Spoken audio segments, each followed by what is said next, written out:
Thank you, Dr. Supriya, for making me a part of this course. And we are missing Sri Ganesh also. He's not attending the AS for some reason. And very good afternoon to all of you. Good evening, actually. So my topic here is to talk about which IOL formulas to use when. And if we trace history, the first generation formulas, this is where we started out in the beginning, and then going on to the second generation formulas, which were popular when I was studying. And then we came up to the SRKT. We used to use the SRK2 formula at the time when I was trying to do, and we had the single biometer which was made, the Humphreys biometer, which was available, and there was little else that was available at that time. And we've come a long way. I mean, when we talk about all these methods of biometry today, and we try to bring ourselves closer and closer to that holy grail of 0.25 or 0.5 plus minus for 90% of our patients.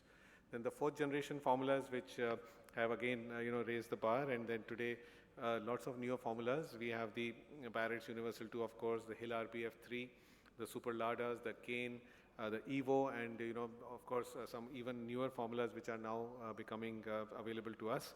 And some of the online calculators, the ASCRS, the ESCRS calculator has come up in a very big way, and it can give you 4 or 5 different formulas on one screen, and you can choose what you would like to choose. So there's lots of exciting stuff which is happening, and this is how they stack up.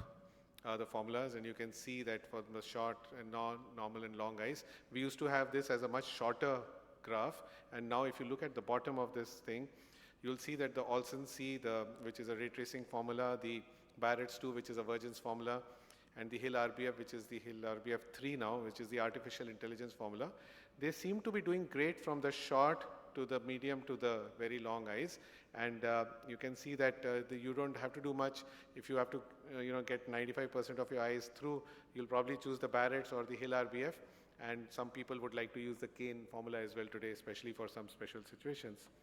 So looking back, the SRKT, which is still a great formula, if you have an eye where you don't have optical biometry possible, and you can't get the axial length, and you're going to use the immersion scan, I would still think that SRKT is still a very, very predictable formula.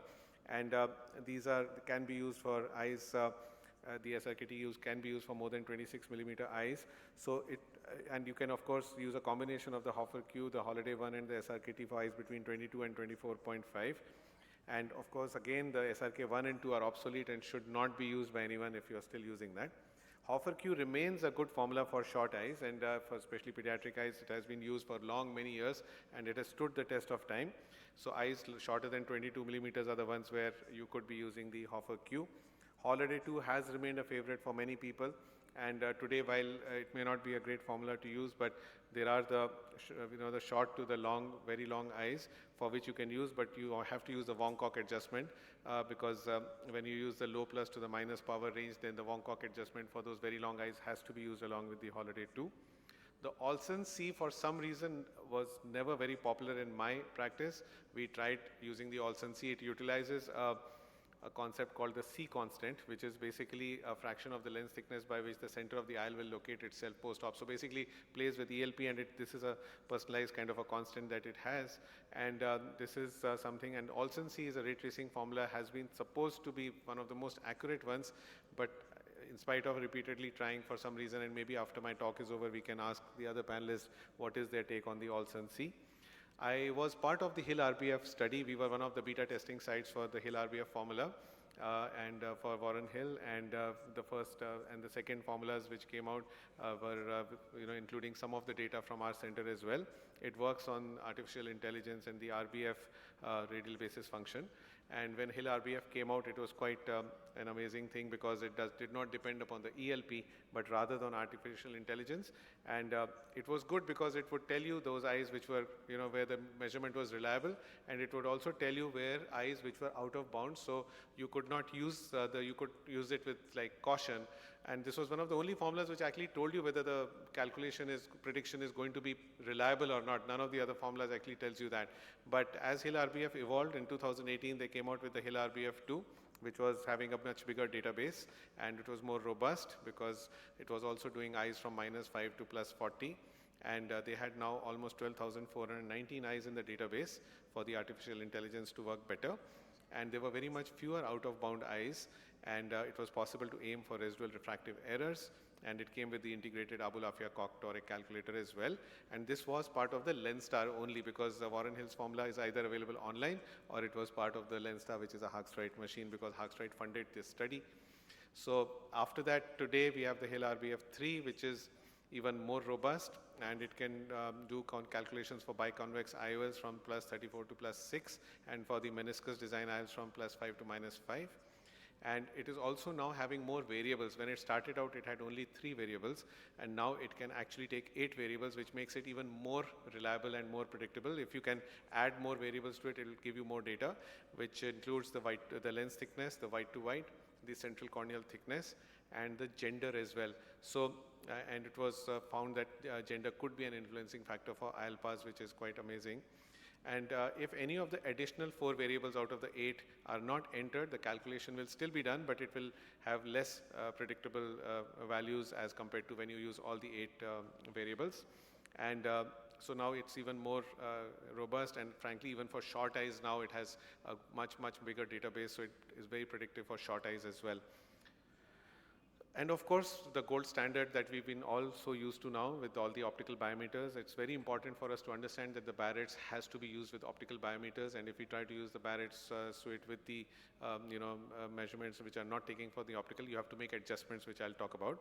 And the Barrett suite includes 3 formulas, the Barrett Universal 2 for all the non-toric IOLs, the Barrett Toric, and the Barrett's True K, which is all for the non-torics after laser vision correction. Now there is also a Barrett's True K, Total K, TK formula for the post-refractive surgery eyes. And it, of course, it uses it does not measure, for this particular formula, it does not measure the posterior surface, but it uses a nomogram, which is age-based. However, the Barrett's TK, or the one which integrated with what Shreyas was talking about on the IOLMaster 700, uses the TK values, and I will just tell you about that. So it's a Vergence-based formula, the Barrett's Universal 2, and it's based on a model eye, and it contains, it will work with an A constant and lens factor, which is also used to determine the AC depth, and it is applicable to all types of eyes, as we just saw. And it can also be used for post-refractive surgery and calculations when you use the Barrett's True K. So the Barrett's suite essentially requires you to have 3 things, which are compulsory: the axial length, the keratometry, and the lens factor. And then optional ones are the anterior chamber depth, the white to white, lens thickness, and the design factor. So if you would add these 4 variables, just like the Hill RBF, if you would add these 4 factors, the Barrett suite becomes much more accurate. So when we are doing our biometries, I think it is so important for us to realize that if we are giving more variables to the formula, our ILPAR prediction is going to be much more accurate. So let's not ignore what are the optionals. If we have measurements for those things, we should definitely include them into our calculations. This is what it looks like. And the lens factor and the design factor are now available from almost all the IOL manufacturing companies, and we must make it a point.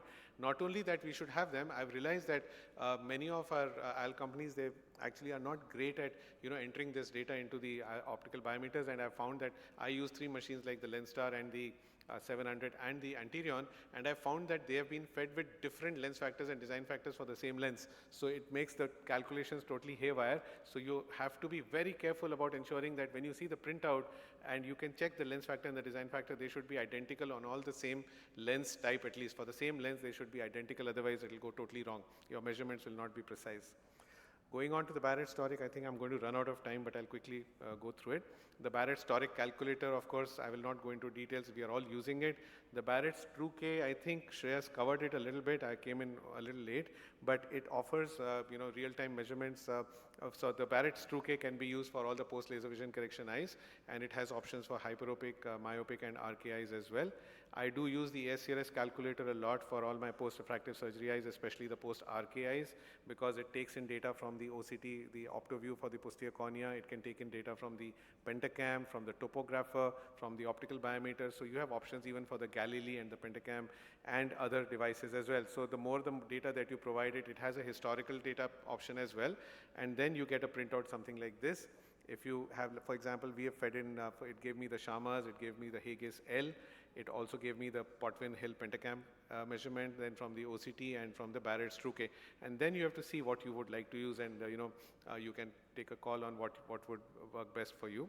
And we do use for our post-refractive surgery eyes, especially the RKIs, we use the EKR report from the Pentacam, which becomes very useful if you look at the EKR 65 values from here. And these can be very, very useful if they are, even for toric calculations, they are very, very useful. And the TK formulas which are available on the 700, which works seamlessly on the IOLMaster 700, can be very useful again for eyes which have outliers for posterior corneal astigmatism and where the nomogram will not work. And if you're going to use the ultrasonic biometry for Barrett's Universal 2, you'll have to use a customized A constant. Otherwise, it should not be used and you'll go wrong. And this can be easily done by talking to your IOL manufacturers and obtaining that A constant from them. And so I would like to finish by just naming 3 formulas which are becoming more and more popular, especially in the US super LADAs. It's also an artificial intelligence formula which kind of incorporates many of the existing formulas into a single equation. And it's constantly growing because more data is being fed into it, so it improves its accuracy. And it also tries to do that. The Kane formula is very useful for keratoconus eyes. We are using the Kane formula, but also for a lot of other eyes, Kane formula is being used. It's available free online. And the EVO formula as well is again a very predictable formula for certain situations. And I will not go into details of ray tracing. I was just discussing with Shreyas. Ray tracing is available now on the MS39 and the Antirion. We are using it for some of our, so it also does toric calculation. It is good, but I still take it with a pinch of salt, and I think it's still not there to make you, it's not robust enough to kind of fit everything. So with that, I'm going to stop. Thank you.